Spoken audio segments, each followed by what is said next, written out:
Por uma próxima entrevista, vamos conversar com o Marcos Gorenstein. Ele mora numa cidade que fica entre Jerusalém e Tel Aviv. Thales, como você não fez perguntas para o Ilan, se quiser começar a nossa entrevista com o Marcos, fica à vontade.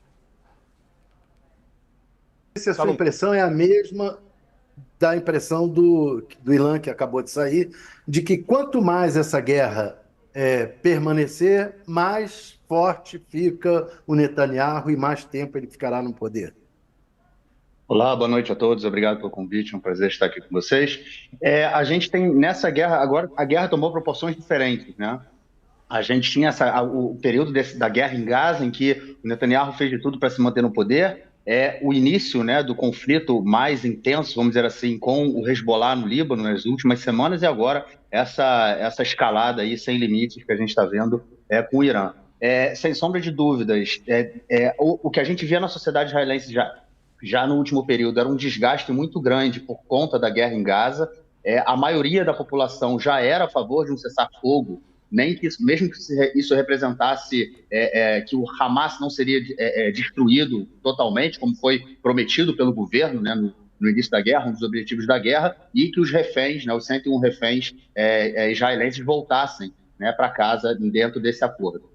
Com o conflito no Líbano, a situação é muito diferente, né? Porque durante esses 11 meses a gente viu o que aconteceu foi que no dia 8 de outubro do ano passado, há quase um ano, o Hezbollah ele quebra esse cessar-fogo, né? Ele ataca Israel em apoio ao Hamas e a gente, desde então, tem uma guerra de atritos que, ao longo desses últimos 11 meses aí, escalou e diminuiu diversas vezes, né? Só que durante todo esse período, toda a população israelense que vive na fronteira norte, ela foi obrigada a deixar suas casas, né? Ou seja, a gente tem cerca de 60 mil pessoas refugiadas hoje dentro de Israel e a população israelense como um todo dá um apoio muito maior ao governo em relação à guerra no Líbano, né?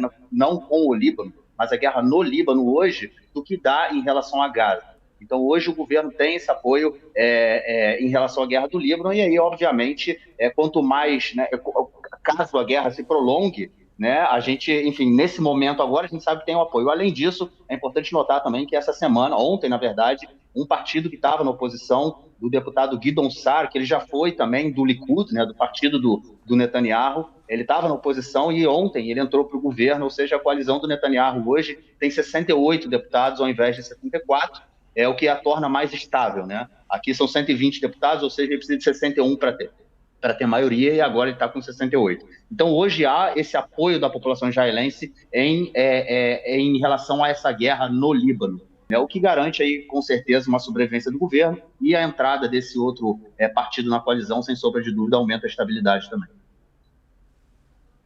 O que você viu daí, Marcos? Pode contar para a gente? Como foi vivenciar isso? É muito tenso. Eu tenho 3 filhos pequenos. A gente, enfim, já vinha desde o início da tarde sabendo que alguma coisa ia acontecer, atividades não sendo canceladas. Eu não pude trabalhar, o trabalho à noite também, não, as atividades foram canceladas e tudo mais. E aí, na hora que tocou a sirene, minha casa tem um quarto protegido, né, um bunker, que boa parte das casas aqui em Israel tem, os prédios mais, enfim, os prédios que têm cerca de 20 anos, 30 anos, já tem o bunker. Então a gente entrou, ficou 1 hora dentro do bunker, uma sirene atrás da outra, até que as coisas acalmaram e a gente, enfim, voltou a essa normalidade aí, né, que a gente viu. Tem pergunta, Couto? Marcos, vai fazer um ano agora, dia 7, do massacre lá do Hamas na invasão a Israel, né? Queria te perguntar, nesse um ano, o que mudou no cenário na região, além do fato de Gaza ter sido praticamente dizimada, né? Foi apagada do mapa, né? Mas o que mudou em Israel?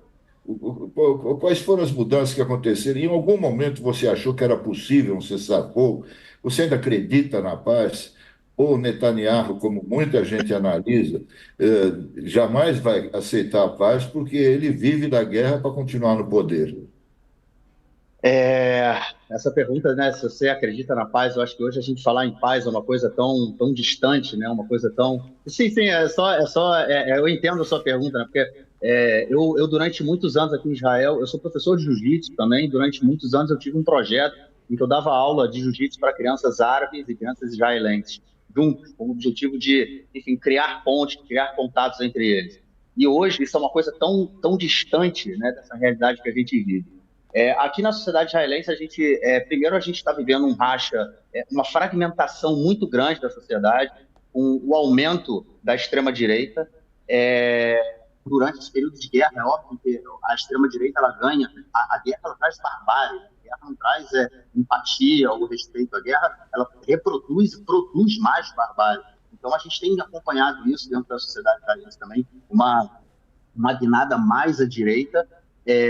Agora, o que muito me preocupa, eu acho que é um dos elementos mais essenciais de toda essa guerra, todo esse período, desse 1 ano, né, que a gente tem quase de guerra, junto com esse avanço da extrema-direita fascista dentro de Israel, nas figuras do ministro da polícia, né, o Ben-Gvir, e o ministro Smotrich, que era ministro das Finanças, e o ministro da Administração Civil, que ele tem um cargo dentro do Ministério da Defesa, ele é o responsável pela administração civil da Cisjordânia, dos territórios ocupados. Então, ele é mais ou menos o governador da Cisjordânia. Até hoje, isso foi feito por um general, só que é a primeira vez que agora isso é feito por um civil, né? O que muda toda essa concepção de ocupação militar, ou seja, deixa a gente aí num imbróglio jurídico também um tanto quanto interessante. E eu acho que a junção, né, do fortalecimento da extrema-direita e da guerra como um todo, o que a gente tira de muito forte nisso tudo vamos dizer assim, o fortalecimento do apartheid na Cisjordânia, o fortalecimento da força dos colonos, o fortalecimento da ocupação, né, do roubo de terra, da expropriação de terra, da violência contra os colonos, contra os palestinos, e eu acho que esse vai ser um ponto muito complicado da gente conseguir reverter no futuro depois da guerra. Né? Eu acho que o Netanyahu, a gente viu o ministro do exterior, né, da Jordânia falando nesse encontro da ONU que teve recentemente, no final da semana passada, essa semana, né, ele falando que ele representando ali os 57 países, né, países árabes, ele dizia que eles têm uma proposta de reconhecimento e normalização com Israel, que é a criação do Estado palestino nas fronteiras de junho de 1967, com Jerusalém, a sua capital. E ele pergunta qual é o objetivo de Israel, né? Qual é o endgame de Israel. Eu acho que a gente, quando acompanha tudo que vem acontecendo na Cisjordânia, para além do que está acontecendo em Gaza, né, que, enfim, é absurdo, né? A gente vê aí que essa realmente é uma consequência que ela vai ser muito difícil de tirar e, enfim, a sociedade israelense vai ter que saber lidar com isso de alguma forma depois também.